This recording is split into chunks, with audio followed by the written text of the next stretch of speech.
ഒരു മയ്യത്തിനെ ഖബറിൽ ഇറക്കി വെക്കുമ്പോൾ ആ മയ്യത്തിനെ ഖബർ സ്വീകരിക്കുന്ന ഒന്നാമത്തെ സ്വീകരണം നമ്മൾ കുറെ കാലം കഴിഞ്ഞിട്ട് കാണുമ്പോ അളിയാന്ന് പറഞ്ഞിട്ട് കൂട്ടിപ്പിടിക്കണ്ടല്ലോ. ആ ഒരു കൂട്ടിപ്പിടിത്തം ഖബർ കൂട്ടിപ്പിടിക്കുകയാണ്. ആരെ? ഏതൊരാളെ ഖബറിലേക്ക് വെച്ചാലും, എന്റെ ജനാസ എന്റെ മയ്യത്താണെങ്കിലും നിങ്ങളെ മയ്യത്താണെങ്കിലും ആദ്യം ഖബറിൽ വെക്കുന്ന സമയത്ത് ഖബറിന്റെ രണ്ട് ചുമരുകൾ ആ മയ്യത്തിന് അങ്ങ് പ്രസ് ചെയ്യും. ഒരൊറ്റ കൂട്ടിപ്പിടുത്താണ്. അല്ലാഹുവേ, സൈനബ് ബീവി റളിയല്ലാഹു അൻഹയെ കൂട്ടിപ്പിടിച്ചപ്പോൾ മുത്തുനബി ഇവിടെ നിന്ന് കാണാണ്. ഖബറിന്റെ അകത്ത് നടക്കുന്ന അത്ഭുതങ്ങൾ ആര് കാണാണ്? മുത്തു റസൂൽ സ്വല്ലല്ലാഹു അലൈഹി വസല്ലം തങ്ങൾ. നമ്മുടെ മുത്തുനബി അങ്ങനെയാണ്. മുത്തുനബി ഒരിക്കലും സാധാരണക്കാരനല്ല. ആണോ? അല്ല, ഒരിക്കലും സാധാരണക്കാരനല്ല. അല്ലല്ലോ. മുത്തുനബിയോട് മരങ്ങൾ സംസാരിച്ചിട്ടുണ്ട്. ഒരു സാധാരണക്കാരനോട് മരം സംസാരിക്കോ? നിങ്ങളോട് ആരെങ്കിലും മരം സംസാരിച്ചോ? ഉണ്ടോ? ഇല്ല. നമ്മൾ മരത്തിനോട് അങ്ങോട്ട് സംസാരിച്ചിട്ടുണ്ടാവും വെറുതെ തമാശക്ക്. കല്ല് സംസാരിച്ചിക്കണോ? മുത്തുനബിനോട് കല്ല് സലാം പറഞ്ഞിട്ടുണ്ട്. ഒരു കുഞ്ഞു മാൻപേട വനത്തിന്റെ ഉള്ളിൽ നിന്ന് വന്ന് മുത്തുനബിയോട് സങ്കടം പറഞ്ഞ കഥകൾ കേട്ടിട്ടില്ലേ? നീ കേട്ടില്ലെങ്കിൽ ഇപ്പൊ എന്നെ പറഞ്ഞത് എപ്പോ പറയാൻ സമയമില്ല. മാൻപേട ആരെങ്കിലും നമ്മളോട് സംസാരിക്കും. നമ്മളെ കാണുമ്പോ മാൻ ഓടില്ലേ ചെയ്യാം, അല്ലേ? ഉറുമ്പുകൾ മുത്തുനബിയോട് സംസാരിച്ചിട്ടില്ലേ? മുത്തുനബി സല്ലല്ലാഹു അലൈഹി വസല്ലം തങ്ങളോട് ചെന്നായ സംസാരിച്ചിട്ടില്ലേ? ഇല്ലേ? ചെന്നായ നിങ്ങൾ ആരെയും സംസാരിച്ചോ? നിങ്ങൾ ചെന്നായനോട് സംസാരിച്ചോ? സാധാരണ നായനെ കാണുമ്പോ തന്നെ പേടിയാ നമുക്ക്. അപ്പൊ മുത്തുനബി ഒരിക്കലും സാധാരണക്കാരനല്ല. ഖബറിന്റെ അകത്ത് നടക്കുന്ന അത്ഭുതങ്ങൾ കാണാനുള്ള കഴിവാരിക്കണ്ടേ മുത്തുനബി സ്വല്ലല്ലാഹു അലൈഹി വസല്ലം തങ്ങൾക്കുണ്ട്. അതുകൊണ്ടാണ് മുത്തുനബി പറഞ്ഞത്, എന്തേ? എന്റെ സൈനബാന്റെ ജനാസയെ ഖബറങ്ങ് ഇടുക്കിപ്പോയി. അപ്പൊ സ്വഹാബത്ത് ചോദിച്ചു, നബിയെ, സൈനബാന്റെ ജനാസ ഖബറെടുക്ക്. സൈനബ് ബീവി റളിയല്ലാഹു അൻഹ ആരാ? തങ്ങളെ പ്രിയപ്പെട്ടവളല്ലേ, തങ്ങൾക്ക് വേണ്ടപ്പെട്ടവളല്ലേ നബിയെ? പിന്നെ എങ്ങനെയാണ് സൈനബാന്റെ ജനാസയെ ഖബറെടുക്കുന്നത്? മഹാന്മാരായ സ്വഹാബത്ത് ചോദിച്ചു, യാ റസൂലല്ലാഹ് സ്വല്ലല്ലാഹു അലൈഹി വസല്ലമ തങ്ങളെ, എങ്ങനെയാണ് നബിയെ സൈനബാന്റെ ജനാസ ഖബറെടുക്കുമോ നബിയെ? സൈനബാന്റെ ജനാസ ഖബർ എങ്ങനെയാണ് എടുക്കുന്നത് നബിയെ? കാരണം സൈനബ് ബീവി റളിയല്ലാഹു അൻഹ തങ്ങളെ പ്രിയപ്പെട്ട പൊന്നുമോളാണ് നബിയെ. തങ്ങളുടെ പ്രിയപ്പെട്ട തങ്കക്കുടം തങ്ങളെ കൈ കൊണ്ട് ഇറക്കി വെച്ച മയ്യത്താണ്, ജനാസയാണ്. ആ ജനാസ എങ്ങനെയാണ് ഖബറെടുക്കുന്നത് നബിയെ? അല്ലാഹുവിന്റെ റസൂൽ സ്വല്ലല്ലാഹു അലൈഹി വസല്ലമ തങ്ങൾ പറയുകയാണ്, അങ്ങനെ നിങ്ങൾ പറയരുതേ സ്വഹാബാ, അങ്ങനെ നിങ്ങൾ പറയാ പാടില്ല സ്വഹാബാ. എന്റെ സൈനബയല്ല, ഏത് മയ്യത്തിനെ ഖബറിൽ ഇറക്കി വെച്ചാലും ആ മയ്യത്ത് ആദ്യമായി അനുഭവിക്കാനുള്ള അനുഭവമാ ഖബറിന്റെ ലോകത്തെ, ഖബറിന്റെ ഇടക്കിലുള്ള മുത്തുനബി മുഹമ്മദ് മുസ്തഫ സ്വല്ലല്ലാഹു അലൈഹി വസല്ലമ തങ്ങൾ പറയുകയാണ്. എന്നിട്ട് അല്ലാഹുവിന്റെ ഹബീബ് പറയുകയാണ്, ലൗ നജാ അഹദും മിൻ അദാബിൽ ഖബരി ലനജാ സഅദ് ബിൻ മുആദ്. ആരംഭ റസൂലുള്ള സഹാബത്തിനോട് മറുപടി പറയുകയാണ്, ലൗ നജാ അഹദും മിൻ ലഗത്തത്തിൽ ഖബരി, ഏതെങ്കിലും ഒരാളെ ഖബറിന്റെ ലഗത്തത്തിൽ നിന്ന് രക്ഷപ്പെടുമായിരുന്നുവെങ്കിൽ, ഖബറിന്റെ ഒന്നാമത്തെ ലഗത്തത്തിൽ നിന്ന് ആരെങ്കിലും രക്ഷപ്പെടുമായിരുന്നുവെങ്കിൽ, ലനജാ സഅദ് ബിൻ മുആദ്, എന്റെ പ്രിയപ്പെട്ട സഅദ് ബിൻ മുആദ് രക്ഷപ്പെടണം സ്വഹാബാ, എന്റെ സഅദ് രക്ഷപ്പെടണം സ്വഹാബാ, എന്റെ സഅദ് രക്ഷപ്പെട്ടിട്ടില്ല സ്വഹാബാ. ഖബറിന്റെ ഇടുക്കലിൽ നിന്ന് എന്റെ സഅദിന്റെ ജനാസ പോലും രക്ഷപ്പെട്ടിട്ടില്ല. ആരാ ചെറുപ്പക്കാരാ? സഅദ് റളിയല്ലാഹു അൻഹു മുത്തുനബി സ്വല്ലല്ലാഹു അലൈഹി വസല്ലമ തങ്ങളുടെ പ്രിയപ്പെട്ട സ്വഹാബിയായ മഹാനായ സഅദ് ബിൻ മുആദ്. അല്ലാഹുവിന്റെ ഹബീബ് സ്വല്ലല്ലാഹു അലൈഹി വസല്ലമ തങ്ങളെ ബദറിന്റെ രണാങ്കളത്തേക്ക് പുറപ്പെടുമ്പോൾ അൻസാരികളായ സ്വഹാബത്തിന്റെ കൂടെ ആ സ്വഹാബത്തിന് നേതൃത്വം നൽകാൻ നൽകാന് അൻസാരികളിൽ നിന്ന് ആദ്യം മുന്നോട്ട് വന്ന മഹാനായ സഅദ് ഇബ്നു മുആദ് റളിയല്ലാഹു അൻഹു. ഭാഗ്യവാനല്ലേ സഅദ് റളിയല്ലാഹു അൻഹു. അവിടുത്തെ ഊണും ഉറക്കുമെല്ലാം മുത്തു റസൂൽ സല്ലല്ലാഹു അലൈഹി വസല്ലമ തങ്ങളെ കൂടെയായിരുന്നു. അല്ലാഹുവിന്റെ ഹബീബിന്റെ വലതുഭാഗത്തും ഇടതുഭാഗത്തും പോർക്കളങ്ങളിൽ മുത്തു റസൂലുള്ളാഹ്ക്ക് കാവലെന്ന മഹാൻ, ധീരനായ മഹാൻ, ധീരശൂരനായ മഹാനായ സഅദ് റളിയല്ലാഹു അൻഹു. ആരംഭ റസൂലുള്ള പറഞ്ഞില്ലേ, സഅദ് റളിയല്ലാഹു അൻഹു ലോകത്തോട് വിട പറഞ്ഞപ്പോ അല്ലാഹുവിന്റെ മാലാഖമാര് ഭൂമി ലോകത്തേക്ക് ഇറങ്ങി വന്നില്ലേ? മഞ്ഞുതുള്ളികൾ ആകാശ ലോകത്തിൽ നിന്ന് ഭൂമി ലോകത്തേക്ക് പെയ്തിറങ്ങുന്നത് പോലെ കോടിക്കണക്കിന് മാലാഖമാര് വാനാഖ ലോകത്തിൽ നിന്ന് ഭൂമിയിലേക്ക് ഇറങ്ങി വന്നില്ലേ? മഹാനായ സഅദ് ഇബ്നു മുആദ് തങ്ങളെ ജനാസ കാണാൻ, സഅദ് റളിയല്ലാഹു അൻഹു മയ്യിത്ത് നിസ്കരിക്കാൻ എത്ര മലക്കുകളായി ഇറങ്ങി വന്നത്, എത്ര കോടിക്കണക്കിന് മാലാഖമാരാ ഇറങ്ങി വന്നത്. സഅദ് റളിയല്ലാഹു അൻഹു മയ്യിത്ത് കുളിപ്പിക്കാൻ എത്ര മാലാഖമാരാണ് ഭൂമി ലോകത്തേക്ക് ഇറങ്ങി വന്നത്. സഅദ് റളിയല്ലാഹു അൻഹു ജനാസയെ കഫൻ ചെയ്യാൻ എത്ര മാലാഖമാരാ ഭൂമി ലോകത്തേക്ക് അല്ലാഹു ഇറക്കി വിട്ടത്. ആ സഅദ് റളിയല്ലാഹു അൻഹു ജനാസ മയ്യിത്ത് നിസ്കാരത്തിന് എത്ര മലക്കുകളാണ് പങ്കെടുത്തതെന്നറിയോ? മുത്തു റസൂൽ സല്ലല്ലാഹു അലൈഹി വസല്ലമ തങ്ങൾ മാത്രമല്ല, മഹാന്മാരായ സ്വഹാബത്തുൽ കിറാം മാത്രമല്ല, അല്ലാഹുവിന്റെ ഹബീബിന്റെ പ്രിയപ്പെട്ട സ്വഹാബി സഅദ് ഇബ്നു മുആദ് തങ്ങളുടെ ജനാസ നിസ്കാരത്തിന് മയ്യിത്ത് നിസ്കാരത്തിന് അല്ലാഹുവിന്റെ കോടിക്കണക്കിന് മാലാഖമാര് ഇറങ്ങി വന്നില്ലേ? തീർന്നിട്ടില്ല സ്വഹാബ, തീർന്നിട്ടില്ല സ്വഹാബ, തീർന്നിട്ടില്ല സ്വഹാബ. എന്റെ പ്രിയപ്പെട്ട സഅദിന്റെ ജനാസ മയ്യിത്തിനെ പള്ളിപ്പറമ്പിലേക്ക് കൊണ്ടുപോകുമ്പോ കാലുകുത്താൻ സ്ഥലമില്ലായിരുന്നു സ്വഹാബ, കാല് വെക്കാൻ സ്ഥലമില്ല സ്വഹാബ. മയ്യത്തിനെ പള്ളിപ്പറമ്പിലേക്ക് കൊണ്ടുപോകുന്നത് കണ്ടിട്ടില്ലേ നിങ്ങളെ? മയ്യത്തും കട്ടിലേറ്റി വരി വരിയായി പള്ളിപ്പറമ്പിലേക്ക് പോകുന്നത് കണ്ടിട്ടില്ലേ നിങ്ങള്? ചെറുപ്പക്കാരാ, മയ്യത്തിന്റെ മുന്നിൽ നടക്കലാണ് സുന്നത്ത് മോനെ. മയ്യത്തിന്റെ മുന്നിലാണ് നമ്മൾ നടക്കേണ്ടത് പ്രിയപ്പെട്ടവരെ. കുറച്ചാളുകൾ പിന്നിലും കൂടുതൽ ആളുകൾ മുന്നിലുമാണ് നടക്കേണ്ടത്. പള്ളിപ്പറമ്പിലേക്ക് പള്ളിയിലേക്ക് ഖബറടക്കാൻ വേണ്ടി മയ്യത്തിനെ നമ്മളെ കൊണ്ടുപോകുമ്പോ ആ മയ്യത്തിന്റെ മുന്നിലാണ് നമ്മൾ നടക്കേണ്ടത്. അതാണ് ഏറ്റവും പ്രതിഫലമുള്ള കാര്യമെന്ന് നമ്മൾ മറന്നു പോകരുത്. ആ മയ്യത്തിനെ നമ്മൾ പള്ളിപ്പറമ്പിലേക്ക് കൊണ്ടുപോകുമ്പോ വെറുതെ സൊറ പറഞ്ഞിരിക്കരുത്. അല്ലാഹ് നമ്മുടെ നാടുകളിലെല്ലാം നമ്മൾ ചെയ്യാറുള്ളത് ലാ ഇലാഹ ഇല്ലല്ലാഹ് മുഹമ്മദുർ റസൂലുള്ളാഹ് തഹ്ലീൽ ചൊല്ലിയിട്ടാണ് നമ്മളെ മയ്യത്തിനെ കൊണ്ടുപോവാറുള്ളത്. അതങ്ങനെ തന്നെയാ നമ്മളെ കൊണ്ടുപോവേണ്ടത്.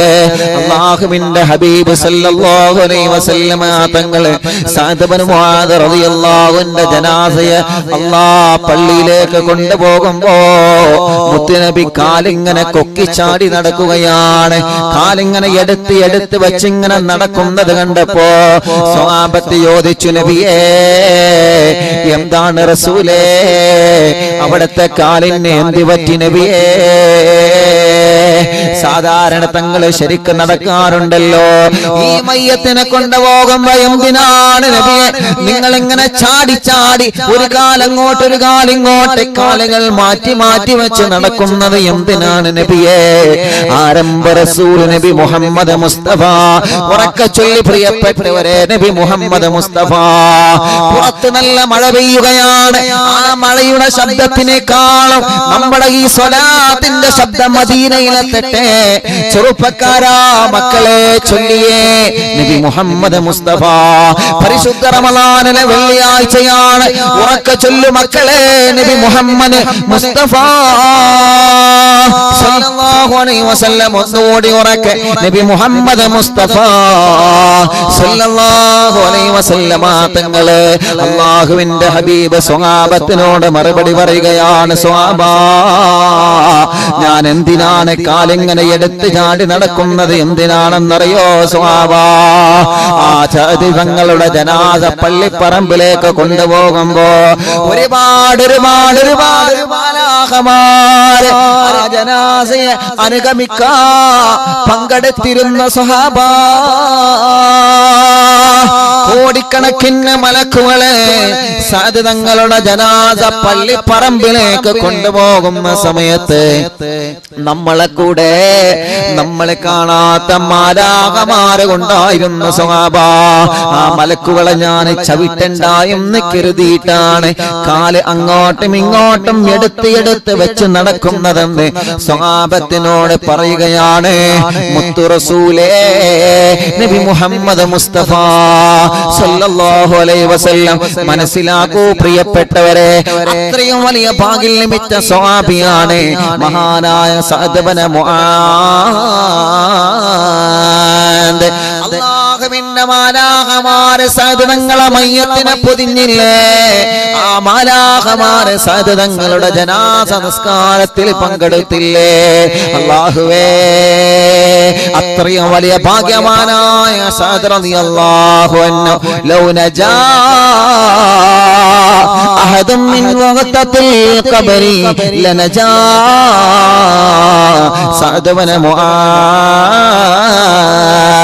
അല്ലാഹുവിന്റെ അടുക്കൽ വലിയ സ്ഥാനമുള്ള സഅദ് തങ്ങളാ, അൻസാരികളെ നേതാവായ മഹാനായ സഅദ് തങ്ങളാ, മുത്തുനബി അടക്കമുള്ള സ്വഹാബത്ത് മയ്യത്ത് നിസ്കരിച്ച മഹാനായ സഅദ് ഇബ്നു മുആദ് തങ്ങളാ. ആ സഅദ് റളിയല്ലാഹുവിന്റെ ജനാസ ഖബറിലേക്ക് ഇറക്കി വെച്ച സമയത്ത് അല്ലാഹുവിന്റെ ഹബീബ് ഖബറിന്റെ സമീപത്തുണ്ട്, സ്വഹാബത്തുകൾ ഖബറിന്റെ സമീപത്തുണ്ട്. പെട്ടെന്ന് തന്നെ മുത്തുനബി സുബ്ഹാനല്ലാഹ് എന്നിങ്ങനെ പറയുകയാണ്. ഖബറിന്റെ അടുക്കൽ നിന്ന് ദിക്ർ ചൊല്ലാറില്ലേ? മയ്യത്തിന് കൂലി കിട്ടാനാ ചെറുപ്പക്കാരാ. മരിച്ചു കിടക്കുന്ന മയ്യത്തിനെ ഖബറിലേക്ക് ഇറക്കി വെക്കുമ്പോ ഉസ്താദുമാരെ ചൊല്ലാറില്ലേ? അല്ലാഹുമ്മ സബ്ബിത്ഹു ഇൻദ സുആൽ. ഇത് മുത്തുനബി കാണിച്ചു തന്നതാ ചെറുപ്പക്കാരാ. ഇത് സ്വഹാബത്ത് നമുക്ക് കാണിച്ചു തന്നതാ ചെറുപ്പക്കാരാ. സഅദ് ഇബ്നു മുആദ് തങ്ങളെ ജനാസ ഖബറിലേക്ക് ഇറക്കി വെച്ചപ്പോ മുത്തുനബി സുബ്ഹാനല്ലാഹ് ചൊല്ലുകയാ, സ്വഹാബത്ത് സുബ്ഹാനല്ലാഹ് ഏറ്റു ചൊല്ലുകയാണ്. കുറച്ചു നേരം ആ സുബ്ഹാനല്ലാഹ് ഇങ്ങനെ ചൊല്ലാൻ തുടങ്ങി. കുറച്ചു കഴിഞ്ഞപ്പോഴാണ് അല്ലാഹുവിന്റെ ഹബീബ് അൽഹംദുലില്ലാഹ് എന്നിങ്ങനെ ചൊല്ലാൻ തുടങ്ങി. നബി സല്ലല്ലാഹു അലൈഹി വസല്ലമ തങ്ങളെ അൽഹംദുലില്ലാഹ് പറഞ്ഞപ്പോ സ്വഹാബത്തും ഏറ്റു പറയുകയാണ് അൽഹംദുലില്ലാഹ്. കുറച്ചു നേരം അൽഹംദുലില്ലാഹ് ചൊല്ലിക്കഴിഞ്ഞതിന് ശേഷം അല്ലാഹുവിന്റെ ഹബീബ് വീണ്ടും ചൊല്ലുകയാണ് അല്ലാഹു അക്ബർ. സ്വഹാബത്ത് പറയുകയാ, ഞങ്ങളും അങ്ങനെ ഏറ്റു ചൊല്ലുകയാണ്. അങ്ങനെ സഅദ് ഇബ്നു മുആദ് റളിയല്ലാഹു അൻഹു എന്ന ധീരനായ പ്രഗൽഭനായ ആ സ്വഹാബിയുടെ ജനാസ ഖബറടക്കി മടങ്ങി പോരുമ്പോ സ്വഹാബത്ത് വന്ന് മുത്തുനബിയോട് ചോദിക്കുകയാണ്, നബിയേ, എന്തിനാണ് തങ്ങളെ സഅദ് ഇബ്നു മുആദ് റളിയല്ലാഹു അൻഹു ജനാസ ഖബറടക്കുമ്പോ നിങ്ങൾ സുബ്ഹാനല്ലാഹ് പറഞ്ഞത് എന്തിനാ നബിയേ? നിങ്ങൾ അൽഹംദുലില്ലാഹ് പറഞ്ഞത് എന്തിനാണ് നബിയേ? നിങ്ങൾ അല്ലാഹു അക്ബർ എന്ന് ഖബറിന്റെ സമീപത്ത് നിന്ന് പറഞ്ഞത് എന്തിനാണ് നബിയേ?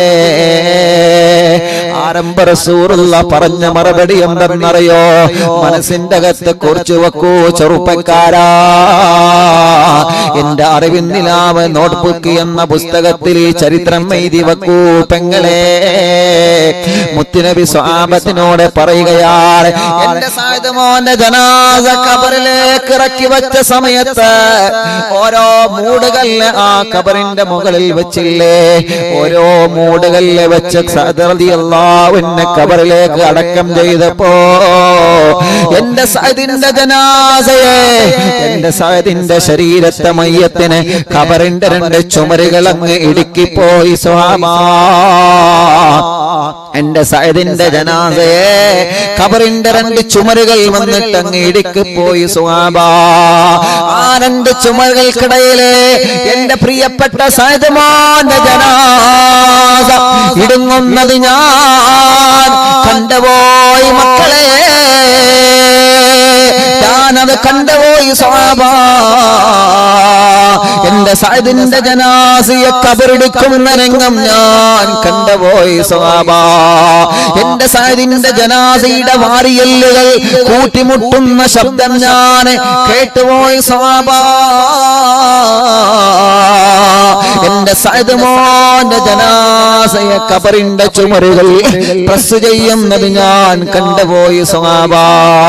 ഇത് കാണാൻ കഴിയാതെ വന്നപ്പോഴാ ഞാൻ സുബ്ഹാനല്ലാഹ് ചൊല്ലിയത് സ്വഹാബ. ഞാൻ സുബ്ഹാനല്ലാഹ് ചൊല്ലിയപ്പോ നിങ്ങൾ ഏറ്റു ചൊല്ലിയല്ലോ സ്വഹാബ. കുറച്ചു നേരം നമ്മൾ സുബ്ഹാനല്ലാഹ് സുബ്ഹാനല്ലാഹ് സുബ്ഹാനല്ലാഹ് സുബ്ഹാനല്ലാഹ് എന്ന ദിക്ർ ചൊല്ലിയപ്പോ കൂട്ടിപ്പിടിച്ച ഖബറൊന്ന് ചെറിയ അളവ് കൊടുത്തു പോയി സ്വഹാബ. കണ്ടില്ലേ, നിങ്ങൾ ദിക്ർ ചൊല്ലിയാൽ മയ്യത്തിന് ഉപകാരം കിട്ടും. മറ്റുള്ള ആളുകൾ ഖബറിന്റെ പുറത്ത് നിന്ന് സ്വലാത്ത് ചൊല്ലിയാൽ മയ്യത്തിന് കൂലി കിട്ടും, തഹ്ലീൽ ചൊല്ലിയാൽ മയ്യത്തിന് കൂലി കിട്ടും. സഅദ് ഇബ്നു മുആദ് തങ്ങളെ ജനാസയെ ഖബറടക്കുന്ന സമയത്ത് അല്ലാഹുവിന്റെ ഹബീബ് സുബ്ഹാനല്ലാഹ് എന്ന ഖുർആനിലെ ദിക്ർ ചൊല്ലിയപ്പോ, സുബ്ഹാനല്ലാഹ് എന്ന ഹദീസിലെ ദിക്ർ ചൊല്ലിയപ്പോ, സുബ്ഹാനല്ലാഹ് എന്ന പവിത്രമായ പരിശുദ്ധമായ ദിക്ർ ചൊല്ലിയപ്പോ കൂട്ടിപ്പിടിച്ച ഖബറിന്റെ ചുമരുകൾ കുറച്ചങ്ങ് മാറി നിൽക്കുകയാ. സഅദ് തങ്ങളെ ജനാസയെ കൂട്ടിപ്പിടിച്ച ഖബർ കുറച്ചങ്ങ് മാറി നിൽക്കുകയാണ്, കുറച്ചങ്ങ് അയവ് കൊടുക്കുകയാണ്. ആ അയവ് കൊടുത്തപ്പോഴാണ് ഞാൻ പറഞ്ഞത് സ്വഹാബ, അൽഹംദുലില്ലാ അൽഹംദുലില്ലാ അൽഹംദുലില്ലാ. മറക്കല്ലേ മോനെ, മറക്കല്ലേ. മരണപ്പെട്ടു പോയ വാപ്പച്ചിയുടെ ഖബറിന്റെ സമീപത്ത് പോയ ഫാത്തിഹ ഓതാ മറക്കല്ലേ. മരണപ്പെട്ടു പോയ ഉമ്മാന്റെ ഖബറിന്റെ സമീപത്ത് എന്ന് ദുആ ചെയ്യാ മറക്കല്ലേ. മരണപ്പെട്ടു പോയ ഭാര്യയ്ക്ക് വേണ്ടി ദുആരിക്കാ മറക്കല്ലേ. മരിച്ചുപോയവർക്ക് വേണ്ടി നമ്മൾ ദുആ ചെയ്യണം, അവർക്ക് വേണ്ടി നമ്മൾ ദിക്ർ ചൊല്ലണം. മരണപ്പെട്ടവരുടെ വീട്ടിൽ നമ്മൾ ഖുർആൻ ഓതണം, അതൊന്നും ഓതരുത് എന്ന് പറയുന്നവരുണ്ട്.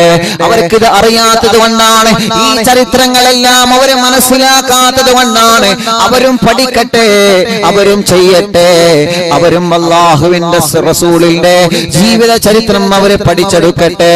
കുറ്റപ്പെടുത്തുകയല്ല, ചരിത്രം നിങ്ങളെ സ്നേഹത്തോടെ ഓർമ്മപ്പെടുത്തുകയാണ്. എന്റെ പ്രിയപ്പെട്ടവരെ, നമ്മളെല്ലാവരും അങ്ങനെ ചെയ്യണം. മരിച്ചു കിടക്കുന്ന ഖബറിൽ കിടക്കുന്ന മയ്യത്തിന് വേണ്ടി ദിക്ർ ചൊല്ലണം. അങ്ങനെ ദിക്ർ ചൊല്ലിയപ്പോ സഅദ് തങ്ങളെ ജനാസയെ ഖബറെന്ന അയവ് കൊടുത്തല്ലോ. അപ്പോഴാണ് ഞങ്ങൾ അൽഹംദുലില്ലാഹ് പറഞ്ഞത് സ്വഹാബ. അല്ലാഹുവേ, കുറച്ചു കഴിഞ്ഞപ്പോ ആ ഖബറൊന്ന് വിശാലമായി സ്വഹാബ. അപ്പോഴാണ് ഞങ്ങള് അല്ലാഹു അക്ബർ എന്ന തക്ബീറിന്റെ ധ്വനി ചൊല്ലിയത് സ്വഹാബ. ഇത് മുത്തുനബിയുടെ ചരിത്രമാണ് ചെറുപ്പക്കാരാ, ഇത് മുത്തുനബിയുടെ ചരിത്രമാണ് പ്രിയപ്പെട്ടവരെ. ഇത് മുത്തു റസൂലുള്ളാഹിന്റെ സ്വഹാബത്തിന്റെ ചരിത്രമാ പ്രിയപ്പെട്ടവരെ. അത്രയും വലിയ ഭാഗ്യം ലഭിച്ച സ്വഹാബിയാണ് മഹാനായ സഅദ് ഇബ്നു മുആദ് റളിയല്ലാഹു അൻഹു. എന്നിട്ട് അല്ലാഹുവിന്റെ ഹബീബ് പറയുകയാണ്, എന്റെ സഅദ് തങ്ങളെ ജനാസയെ വരെ ഖബറടക്കി പോയി സ്വഹാബ. അതുകൊണ്ട് ഖബറിന്റെ ആ ഒരു ഇരുക്കിൽ നിന്ന്, ഖബറിന്റെ സ്വീകരണത്തിൽ നിന്ന് ഒരു ഉമ്മ പെറ്റ മക്കള് രക്ഷപ്പെടൂല. പേടിയാകുന്നുണ്ടോ പെങ്ങളെ? പേടിയാകുന്നുണ്ടോ ചെറുപ്പക്കാരാ? ഖബറിനെ കുറിച്ച് പറയാതെ തന്നെ പേടിയാ, ഖബറിനെ കുറിച്ച് കേൾക്കുമ്പോ പേടിയാ, കണ്ണിൽ നിന്നറിയാതെ കണ്ണുനീര് വരുമല്ലോ. അങ്ങനെ വരുമ്പോ നിങ്ങളെ മനസ്സിൽ ഈമാനുണ്ട് എന്നതിന്റെ അടയാളമാണ് പ്രിയപ്പെട്ടവരെ. വരട്ടെ, നമ്മുടെ മനസ്സിലേക്ക് ഈമാൻ വരട്ടെ. ചെയ്തു പോകുന്ന തെറ്റിൽ നിന്ന് മാറി നിൽക്കട്ടെ. പിണങ്ങി നിന്നവരെ സലാം പറയട്ടെ, മിണ്ടാത്തവരെ മിണ്ടട്ടെ, തെറ്റിദ്ധാരണകളെ മാറ്റട്ടെ. അയൽവാസിയോട് സലാം പറയട്ടെ, കുടുംബത്തോട് സലാം പറയട്ടെ, ഭാര്യയോട് സലാം പറയട്ടെ, ഭർത്താവിനോട് സലാം പറയട്ടെ. പിണക്കങ്ങളെല്ലാം മനസ്സിൽ നിന്ന് എന്നേക്കുമായി വലിച്ചെറിഞ്ഞ് സൗഹാർദ്ദത്തിന്റെ ഒരു പുതിയ ജീവിതം നമ്മുടെ ജീവിതത്തിൽ വരട്ടെ. നമ്മുടെ ഖബർ സ്വർഗ്ഗമാവാൻ. ഇതൊക്കെ കേട്ടിട്ടും പിണങ്ങി നിൽക്കുന്നവരുടെ അവസ്ഥ സുബ്ഹാനല്ലാഹ്. ഇതൊക്കെ കേട്ടിട്ടും തെറ്റി നിൽക്കുന്നവരുടെ അവസ്ഥ സുബ്ഹാനല്ലാഹ്. അല്ലാഹു നമ്മെ കാത്തുരക്ഷിക്കട്ടെ. സ്നേഹം കൊണ്ട് വീണ്ടും പറയുന്നു, മിണ്ടണം, സലാം പറഞ്ഞ് മിണ്ടണം. കുടുംബ പ്രശ്നം തീർക്കണം, മുന്നോട്ട് കൊണ്ടുപോകുന്നത്. ഇനി ദിവസമില്ല, ഇന്നല്ലെങ്കിൽ നാളെ നമ്മൾ പോകും. ഇന്നല്ലെങ്കിൽ നാളെ ഈ അനുഭവമൊക്കെ നമുക്ക് വരാനുള്ളതാണ്. ഇതൊക്കെ സഅദ് റളിയല്ലാഹുവിന്റെ ഖബർ അങ്ങനെ കാട്ടിയാലോ, ഇങ്ങനെ കാട്ടിയാലോ, അങ്ങനെ കാട്ടി ഇങ്ങനെ കാട്ടി ആ ചരിത്രം കേട്ടിട്ട്, മഹാന്മാരെ ചരിത്രം കേട്ടിട്ട് അത് ഓൽക്കല്ലേ, അത് വെറുക്കല്ലേ, അത് മദീനത്തല്ലേ, അത് അവിടെ അല്ലേ, ഇവിടെ അല്ലേ, ഒക്കെ നമുക്ക് വരണം. ഖബർ എല്ലായിടത്തും ഒരേ മാറിക്കന്നെയാണ്. പക്ഷെ മദീനയിലുള്ള ജന്നത്തുൽ ബഖീൽ ഖബർ കിട്ടുക എന്ന് പറഞ്ഞാൽ അത് വല്ലാത്തൊരു സൗഭാഗ്യമാണ്. അത് വല്ലാത്തൊരു സൗഭാഗ്യം. മക്കയിലും മദീനത്തൊക്കെ അത് വേറെ. പക്ഷെ ഖബറിന്റെ ഉള്ളിലെ അവസ്ഥ എല്ലാവർക്കും ഒരേ മാറിക്ക വരിക, എല്ലാവർക്കും. അതുകൊണ്ടാണ് ഒരാളോടും പിണങ്ങണ്ട എന്ന് പറയുന്നത്. എന്നിട്ടോ അപ്പൊ ഖബറിലെ ഒന്നാമത്തെ ലോകത്ത്, ഒന്നാമത്തെ എല്ലാവർക്കും ഖബറിന്റെ അകത്ത് വരുന്ന ഒന്നാമത്തെ രംഗം എന്താണ്? എഴുതി വെച്ചോളി. ഖബറിന്റെ 2 ചുമരുകൾ മയ്യത്തിനെ പ്രസ് ചെയ്യുമെന്ന് നബി മുഹമ്മദ് റസൂലുള്ളാഹി. ചൊല്ലി, നബി മുഹമ്മദ് റസൂലുള്ളാഹി സ്വല്ലല്ലാഹു അലൈഹി വസല്ലം. മറക്കരുത്. അല്ലാഹുവേ, ആ ഖബറിന്റെ ലഗത്തത്തിൽ നിന്ന് ഞങ്ങളെ രക്ഷപ്പെടുത്തണേ അല്ലാഹ്.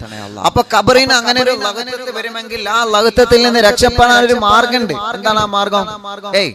ഖബറിന്റെ ലഗത്തത്ത് നമ്മൾ പറഞ്ഞല്ലോ, ഖബർ ഇങ്ങനെ കൂട്ടിപ്പിടിക്കും. അത് എത്ര വലിയ ആളാണെങ്കിലും ശരി, ആളാണെങ്കിലും പെണ്ണാണെങ്കിലും, ഉസ്താദാണെങ്കിലും സാധാരണക്കാരനാണെങ്കിലും, ഹജ്ജ് ചെയ്തവനാണെങ്കിലും ചെയ്യാത്തവനാണെങ്കിലും, നിസ്കരിച്ചവനാണെങ്കിലും നിസ്കാരം ഒഴിവാക്കിയാണെങ്കിലും എല്ലാവർക്കും ആ ഒരു രംഗം വരും. അതിന് ആരും രക്ഷപ്പെടൂല. പക്ഷേ അവിടെ നിന്ന് കുറച്ച് അയവ് കിട്ടുന്ന ഒരു വിഭാഗമുണ്ട്. അതാണ് നമ്മൾ നോക്കേണ്ടത്. രക്ഷപ്പെടാൻ ഇപ്പൊ ഇന്ന് രക്ഷപ്പെടുമെന്ന് അല്ലാഹു അലം. പക്ഷെ അത് അയവ് കിട്ടും. ആർക്ക്? തഹജ്ജുദ് നിസ്കരിക്കണോ, തഹജ്ജുദ് നിസ്കരിക്കണോൽക്ക്. അതിനിപ്പോ കുറച്ചുകൂടി സമയമുണ്ടല്ലോ. എനിക്കിപ്പോ 25 വയസ്സായിട്ടുള്ളൂ, എനിക്കിപ്പോ 30 വയസ്സായിട്ടുള്ളൂ, 35. അതിപ്പോ ഉമ്മമാർക്ക് പറഞ്ഞല്ലേ. അതിപ്പോ തഹജ്ജുദാ എന്റെ ഉമ്മ നിസ്കരിക്കണുണ്ടല്ലോ, നമ്മള് പറയും ഇപ്പൊ എന്റെ വാപ്പ നിസ്കരിക്കണ്ടല്ലോ, നമ്മക്ക് കിട്ടും, നമ്മക്ക് വേണമെങ്കിൽ നമ്മക്ക് തന്നെ നിസ്കരിക്കുക. അതിനൊരു മനസ്സ് വരണം. അള്ളാഹു നമുക്ക് തൗഫീക്ക് നൽകട്ടെ. എല്ലാത്തിനും തൗഫീക്കാണല്ലോ, തൗഫീക്ക് വേണം. അപ്പൊ തഹജ്ജുദ് നിസ്കരിക്കണുണ്ടെങ്കിൽ ആ ഖബറിന്റെ ലഗത്തത്തിൽ നിന്ന് അല്പം സലാമത്ത് അള്ളാഹു തരുമെന്നാണ്. ഇനിയോ അപ്പൊ ഖബറിൽ ഒരു അവസ്ഥ. ഇനി മറ്റൊരു അവസ്ഥ, ഖബറിൽ ഒരു വെളുത്ത രൂപം വരും. ഖബറിൽ ഒരു വെളുത്ത രൂപം വരും. അതെന്താ? എല്ലാവർക്കും വരാനുള്ളൊരു അനുഭവം, എല്ലാവർക്കും വരാനുള്ളൊരു. പേടിക്കൊന്നും വേണ്ട, അത് പറഞ്ഞുതരാം. ഒരു 3 വട്ടം അള്ളാഹിനോട് റഹ്മത്തിനെ ചോദിക്കി. അല്ലാഹുമ്മ റഹംനി യാ അർഹമർ റഹീമീൻ, അല്ലാഹുമ്മ റഹംനി യാ അർഹമർ റഹീമീൻ, അല്ലാഹുമ്മ റഹംനി യാ അർഹമർ റഹീമീൻ. 2 കൈയിലൂതി മുഖമെല്ലാം തടവിയെ എല്ലാവരും മുഖത്ത് തടവുക. റബ്ബേ, ഖബറിലേക്ക് ഇറക്കി വെക്കുമ്പോ ഈ മുഖത്ത് ഞങ്ങളും ഈ മുഖം നീ പ്രകാശിപ്പിക്കണേ റഹ്മാനേ. മാലാഖമാര് വന്ന് ഞങ്ങളെ ചോദ്യം ചെയ്യുമ്പോ പ്രകാശിക്കുന്ന മുഖമാക്ക് റബ്ബേ. ഓരോ കല്ലറകൾ കൊണ്ടുവന്ന് ഞങ്ങളെ മയ്യത്തിന്റെ മുകളിൽ വെക്കുമ്പോ അല്ലാഹുവേ, അവസാനത്തെ മൂടകല്ല് വെച്ച് ദുനിയാവിന്റെ പ്രകാശം അങ്ങ് അണഞ്ഞാൽ പിന്നെ ഞങ്ങളെ ഖബറിൽ ഞങ്ങളെ തനിച്ചാണ്. ആ ഖബറിന്റെ അകത്ത് റഹ്മത്ത് ചൊല്ലിയിട്ട് ഞങ്ങളെ മുഖം തടമിയപ്പോ ഈ മുഖത്തിന് ഈ ഖബറിന്റെ അകത്തെ പ്രകാശം തരണേ അല്ലാ. ഇനി അടുത്ത ഒരു രംഗം പറയുകയാണ്. ഖബറിന്റെ അകത്തേക്ക് ഒരു വെളുത്ത രൂപം വരികയാണ്. ഇരുട്ട് നിറഞ്ഞ ഖബറാണ്, ഇരുട്ട് നിറഞ്ഞ ഖബറാണ്. ആ ഇരുട്ട് നിറഞ്ഞ ഖബറിന്റെ അകത്ത് നമ്മൾ ഇങ്ങനെ ഒറ്റപ്പെട്ട് കഴിയുകയാണ്. ഖബർ നമ്മോട് ചോദിക്കുന്ന ചോദ്യത്തെ കുറിച്ച് പറഞ്ഞല്ലോ, മിന്നൈന, എവിടെന്നാണ് വരുന്നത് മയ്യത്തെ? നീ എവിടെന്നാണ് വരുന്നത് മയ്യത്തെ? നീ എവിടെന്നാണ് വരുന്നത് മയ്യത്തെ? അല്ലാഹ് ഖബർ നമ്മോട് വിളിച്ചു പറയുന്ന പറച്ചിലൊക്കെ നമ്മൾ പറഞ്ഞല്ലോ. അനബൈത്തുൽ ഖുറബാ, ഖബർ പറയുകയാ, ഖബറിന്റെ ചുമരുകൾ പറയുകയാ, ഖബറാകുന്ന പച്ചമണ്ണ് മനുഷ്യ എന്നോട് നിങ്ങളോട് വിളിച്ചു പറയുകയാ, അനബൈത്തുൽ ഖുറബാ, ഇത് ഞെരുക്കങ്ങളുടെ വീടാ, ഇത് പ്രയാസങ്ങളുടെ വീടാ, ഇത് പ്രശ്നങ്ങളുടെ വീടാ.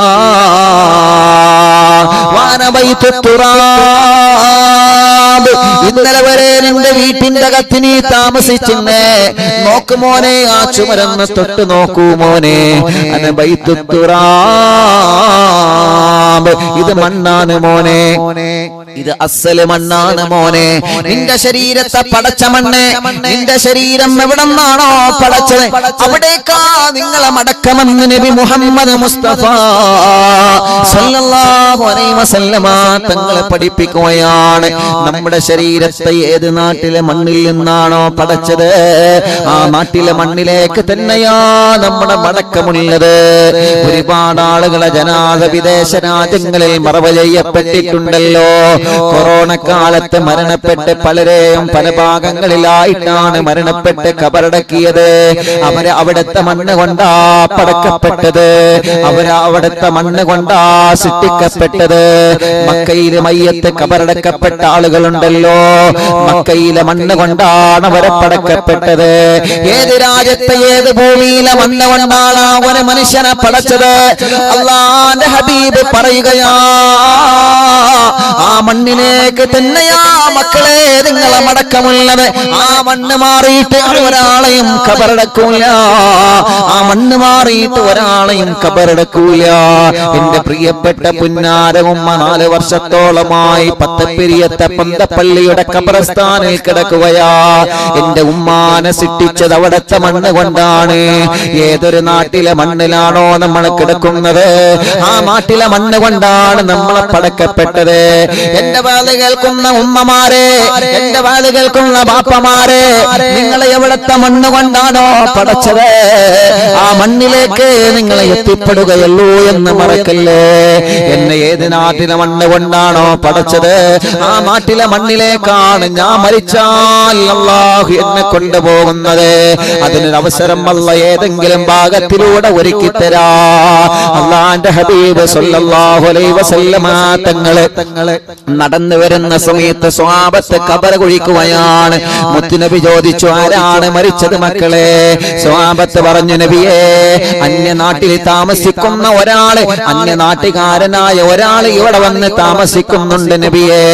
അദ്ദേഹം ഇന്നലെ രാത്രി മരണപ്പെട്ടു പോയി നബിയേ.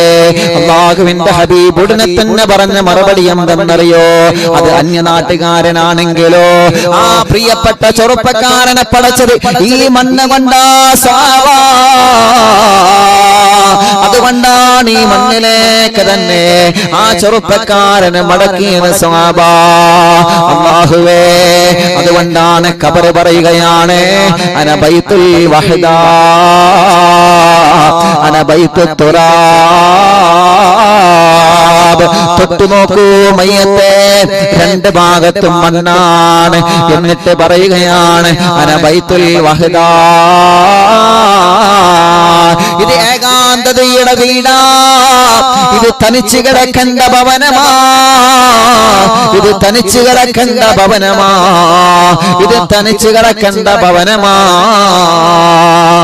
പല ആളുകളും ഐസിയിൽ നിന്ന് വെന്റിലേറ്ററിൽ നിന്ന് രക്ഷപ്പെട്ടതിന് ശേഷം പലരും എന്നോട് പറഞ്ഞിട്ടുണ്ട്, ഉസ്താദേ അതൊരു ഖബറിൽ കിടക്കുന്നത് പോലെ എന്ന് പറഞ്ഞാൽ ഒറ്റക്കുള്ള കിടത്തമാണ് ഉസ്താദേ. കുടുംബക്കാരെ ഐസിയുടെ പുറത്തല്ലേ, ഡോക്ടർമാരെ നഴ്സുമാരും വരുമ്പോഴാണ് ഞങ്ങൾക്കൊരു സമാധാനം സമാധാനമുള്ളത്. ഐസിയിൽ ഞങ്ങൾ ഒറ്റക്കല്ലേ ഉസ്താദേ, പേടിയാണ് ഉസ്താദേ. അല്ലാ, എങ്കിലും നമുക്ക് ദുനിയാവിൽ കൂട്ടുകാരുണ്ടാകും, പരിചരിക്കാൻ ഡോക്ടർമാർ നഴ്സുമാരുണ്ടാകും. പക്ഷേ ഖബറിൽ നമ്മൾ കിടക്കുമ്പോ അതിനി ഒരു മടക്കമില്ലാത്ത ലോകമാ, ഒരു തിരിച്ചു വരവില്ലാത്ത ലോകമാ. ദുനിയാവിന്റെ പരിസരത്തേക്കൊരു കാല് ചവിട്ടാ ഭാഗ്യമില്ലാത്ത ലോകമാ. ഇനി തെറ്റി നിൽക്കുന്നവരോട് സലാം പറയാനുള്ള ഒരു മടക്കം തരൂല ചെറുപ്പക്കാരാ. ഇനി പിണക്കങ്ങളെ മാറ്റി വന്ന് നന്നാവാനല്ലാതെ നമുക്ക് അവസരം തരൂല പെങ്ങളെ. അതുകൊണ്ട് മിണ്ടണേ, സലാം പറഞ്ഞ് മിണ്ടണേ, പിണക്കങ്ങളെ മാറ്റണേ, പൊരുത്തപ്പെടിപ്പിക്കാനുള്ളത് പൊരുത്തപ്പെടിപ്പിക്കണേ. എന്നിട്ട് ഖബർ പറയുകയാണ്, അനബൈത്തോ അല്ലാഹുവേ അല്ലാഹുവേ അല്ലാഹുവേ. അങ്ങനെ ഖബറിന്റെ അകത്ത് നമ്മൾ ഒറ്റയ്ക്ക് ഇങ്ങനെ കിടക്കുമ്പോഴാണ്, ആരും കൂട്ടിനില്ലാതെ ഒറ്റയ്ക്ക് ഖബറിൽ കിടക്കുമ്പോഴാണ് അതാ പെട്ടെന്ന് തന്നെ ഒരു വെളുത്ത രൂപം ഖബറിലേക്ക് വരികയാണ്. ഒരു വെളുത്ത രൂപം, അല്ലാ, വെള്ളത്തലപ്പാവ് ധരിച്ച ഒരു രൂപം, വെള്ള വസ്ത്രം എടുത്ത ഒരു രൂപം ഖബറിലേക്ക് ഇങ്ങനെ ഇറങ്ങി വരുന്നത് ആ മയ്യത്ത് കാണുകയാണ്. ഇത് എല്ലാവർക്കും വരുന്ന രംഗമാണ്. നബി മുഹമ്മദ് മുസ്തഫ സല്ലല്ലാഹു അലൈഹി വസല്ലമ തങ്ങൾ പഠിപ്പിക്കുകയാണ്, ഇത് എല്ലാവർക്കും വരുന്ന രംഗമാണ്, ഇത് എല്ലാവർക്കും വരുന്ന രംഗമാണ്. അല്ലാഹുവിന്റെ ഹബീബ് നബി മുഹമ്മദ് മുസ്തഫ സല്ലല്ലാഹു അലൈഹി വസല്ലമ തങ്ങൾ പറയുകയാണ്, ഒരു വെളുത്ത രൂപം, ഒരു വെളുത്ത രൂപം. സുബ്ഹാനല്ലാഹ്, പേടിക്കൊന്നും വേണ്ട. ഇപ്പോ വെളുത്ത രൂപം കാണുമ്പോ, വെളുത്ത രൂപം പെട്ടെന്ന് കാണുമ്പോ നമുക്ക് പേടിണ്ടാവൂലേ? ഇപ്പൊ നമ്മള്, ഞാൻ ചോദിക്കട്ടെ, ഒറ്റക്ക് ഒരു സ്ഥലത്ത് നമ്മൾ ഇങ്ങനെ നിൽക്കുകയാണ്, ഒറ്റക്ക് ഒരു സ്ഥലത്ത് ഇങ്ങനെ നിൽക്കുകയാണ്. അപ്പൊ ഒറ്റക്ക് ഒരു സ്ഥലത്ത് ഇങ്ങനെ നിൽക്കുമ്പോ ഒരു വെളുത്ത രൂപം ഇങ്ങനെ കാണുമ്പോ സ്വാഭാവികമായിട്ട് ആർക്കാ പേടിയില്ലാതിരിക്കാം? എല്ലാവർക്കും പേടിണ്ടാവും. ഉണ്ടാവില്ലേ? നിങ്ങൾക്ക് പേടിണ്ടാവില്ലേ? ഉണ്ടാവും. നിങ്ങൾ ഇനി ഇല്ലാന്ന് പറഞ്ഞിട്ട് വലിയ ആൾക്കാരാവണ്ട, എല്ലാവർക്കും പേടിണ്ടാവും. എല്ലാവരും പെട്ടെന്ന് ഒരു വെളുത്ത രൂപ കാണുമ്പോ എല്ലാവർക്കും പേടിണ്ടാവും, എല്ലാവർക്കും ഉണ്ടാവും. അപ്പോ ഈ മയ്യത്ത് ഇങ്ങനെ ഖബറിൽ ഇങ്ങനെ കിടക്കുകയാണ്. അപ്പൊ ഒരു വെളുത്ത രൂപം, ഇരുട്ടല്ലേ, ഒരു വെളുത്ത രൂപം ഇങ്ങനെ വരും. ഇത് എല്ലാവർക്കും വെളുത്ത രൂപം വരില്ല കേട്ടോ, ചിലർക്ക് വേറെ രൂപത്തിലേ വരിക. ഒരു വെളുത്ത രൂപം അങ്ങനെ വരും.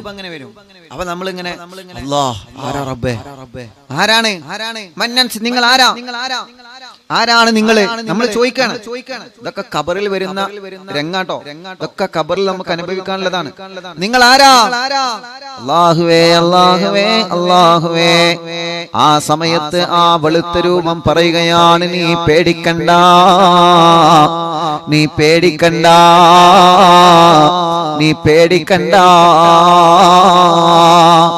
ഒരു വെളുത്ത രൂപത്തിൽ, ഒരു മനുഷ്യന്റെ രൂപത്തിൽ ഒരു വെളുത്ത രൂപം വരും, ഒരു മനുഷ്യന്റെ രൂപത്തിലാണ് വരുന്നത്. നീ പേടിക്കണ്ട മയ്യത്തെ, നീ പേടിക്കണ്ട മയ്യത്തെ, നീ പേടിക്കണ്ട മയ്യത്തെ. ഇത് മലക്കുകൾ വരുന്നേ ഉള്ളൂ. പിന്നെ ഈ വന്നതാരാണ്? ഈ വന്നതാരാണ്? അമലുക സ്വാലിഹാ, അമലുക സ്വാലിഹാ, അമലുക സ്വാലിഹാ. അല്ലാഹുവേ അല്ലാഹുവേ, ചരിത്രം പറയുകയാണ്, നീ ചെയ്തു പോയ അമലുകളാണ് ഞാൻ. നീ പേടിക്കണ്ട മയ്യത്തെ, നീ പേടിക്കണ്ട മയ്യത്തെ, നീ പേടിക്കണ്ട മയ്യത്തെ. അന അമലുക സ്വാലിഹാ, നീ നിസ്കരിച്ച നിസ്കാരങ്ങളാണ് ഞാന്, നീ എടുത്ത നോമ്പുകളാണ് ഞാന്. നീ തലമറച്ചില്ലേ, സ്വതക്ക കൊടുത്തില്ലേ, നന്മകളെ ചെയ്തില്ലേ, പാവപ്പെട്ട യതീമക്കൾക്ക് വീടൊരുക്കി കൊടുത്തില്ലേ, പാവപ്പെട്ട മക്കളുടെ കല്യാണം കഴിപ്പിച്ചയച്ചില്ലേ, പാവപ്പെട്ട രോഗികൾക്ക് സമാധാനം നൽകിയില്ലേ, പട്ടിണി പാവങ്ങൾക്ക് ഭക്ഷണം കൊടുത്തില്ലേ, അയൽവാസിക്ക് നീ ഭക്ഷണം കൊടുത്തില്ലേ, റമദാൻ നിലാവിലൂടെ ഒരുപാട് അറിവുകൾ നീ പഠിച്ചെടുത്തില്ലേ, ആ അറിവുകളൊക്കെ നീ എഴുതി വെച്ചില്ലേ, അറിവിൻ നിലാവിലൂടെ ഒരുപാട് ദിക്റുകൾ നീ ചൊല്ലിയില്ലേ, ഒരുപാട് കാരുണ്യ പ്രവർത്തനങ്ങൾ നിങ്ങൾ ചെയ്തില്ലേ, നിന്റെ കുടുംബം പോറ്റാൻ ഈ പ്രവാസ ലോകത്ത് പോയി ജോലി ചെയ്തില്ലേ, വാഹനം ഓടിച്ച് നിന്റെ കുടുംബം പോറ്റാൻ ഈ ജോലി ചെയ്തില്ലേ, നിന്റെ ഭർത്താവിന് നീ ഭക്ഷണം ഒരുക്കിയില്ലേ? നിങ്ങളെ മക്കൾക്ക് നിങ്ങളെ ഭക്ഷണം ഒരുക്കിയില്ലേ? നിങ്ങളെ ഭർത്താവിന്റെ വസ്ത്രം അലക്കിയില്ലേ? ജീവിതത്തിൽ ഒരുപാട് ചെയ്ത സൽക്കർമ്മങ്ങളുണ്ടല്ലോ, ആ സൽക്കർമ്മങ്ങളാണ് ഞാനെന്ന് ആ മയ്യത്തിനോട് ആ രൂപം അവിടുന്ന് വിളിച്ചു പറയുകയാ. നീ പേടിക്കണ്ട, നീ പേടിക്കണ്ട. അന അമലുക സാലിഹാ, അമലുക സാലിഹാ. നീ ചെയ്തു പോയ സാലിഹായ അമലുകളാണ് ഞാനെന്ന് പറഞ്ഞിട്ട് ആ മയ്യത്തിനെ ഇങ്ങനെ സമാധാനിപ്പിക്കുകയാണ്. അല്ലാഹുവേ, അത് കേൾക്കുമ്പോ ആ മയ്യത്തിന് കുറച്ച് സമാധാനമാണ്. അൽഹംദുലില്ലാഹ്, ആ മയ്യത്തിന് കുറച്ച് സമാധാനമായി. ഒറ്റക്ക് ഇങ്ങനെ ഇരിക്കുമ്പോ, ഒറ്റക്ക് ഇങ്ങനെ കബറിൽ ഇങ്ങനെ ഇരിക്കാണ്. ആ സമയത്ത് ഒരു വെളുത്ത രൂപം വന്നിട്ട്, മോനെ പേടിക്കണ്ടോ, ഞാന് നീ ചെയ്ത നന്മകളാണ്. നീ നോമ്പോറ്റില്ലേ, നീ കുറെ ദിക്റില്ലേ, നീ കുറെ സൽക്കർമ്മങ്ങൾ ചെയ്തില്ലേ, കുറെ നന്മ ചെയ്തില്ലേ, പള്ളിക്ക് സ്വതക്ക കൊടുത്തില്ലേ, നാട്ടുകാർക്ക് പാവങ്ങളെ സഹായിച്ചില്ലേ? അൽഹംദുലില്ലാ, നീ ചെയ്ത നന്മകളാണ് ഞാൻ. നിനക്ക് കൂട്ടിന് വന്നതാണ് ഞാൻ. അള്ളാഹു നമുക്കൊക്കെ അതിന് ഭാഗ്യം തരട്ടെ. ഉറക്കെ പറഞ്ഞോളി, അള്ളാഹു അതിനൊക്കെ നമുക്കെല്ലാവർക്കും അള്ളാഹു ഒരു ഭാഗ്യം നൽകട്ടെ.